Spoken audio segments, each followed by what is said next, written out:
Luther Kia of Bloomington has new Kias arriving weekly. Come drive the new 2023 models like the Sportage, Seltos, and Sorento. Then reserve yours.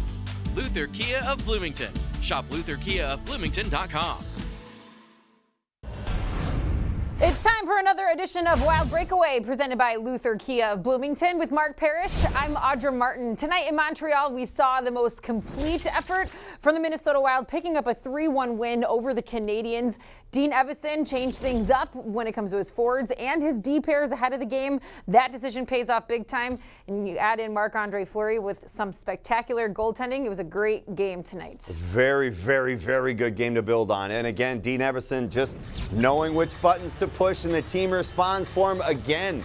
The little mix-up there with Duhaime, Ek, and Hartman, even though it was, I think, Freddie Gaudreau with that beautiful pass.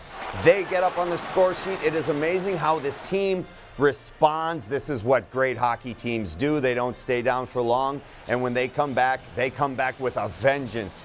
And Marc-Andre Fleury has come back with a vengeance. And Dean Evason came back with a punch to Darby Hendrickson, which is a great sign when you see that type of energy from the head coach. The Wild have won 13 of their last 14 against Montreal, and after losing the first 3 of the season, the Wild now 2-0-1 in their last 3. Over 3 on the power play tonight, but 3 for 3 on the penalty kill. 21 block shots tonight. That was something that impressed the head coach. It felt like 18 blocks came on the PK specifically. Good sign for the Wild.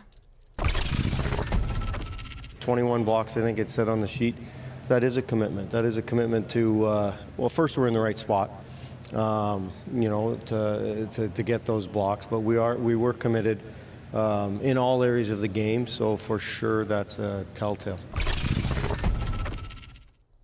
The season-long 5-game road trip started with overtime loss in Boston on Saturday, a win tonight in Montreal. The Wild will stay in Canada, now taking on the Ottawa Senators in a few nights. Then it's their first set of back-to-back games, starting with Detroit and then Chicago to wrap things up before they head on home to downtown St. Paul. So the road trip continues in a few nights. We look forward to seeing you then. Until then, for Mark Parrish, I'm Audra Martin. Thanks for joining us on Wild Breakaway, presented by Luther Kia of Bloomington.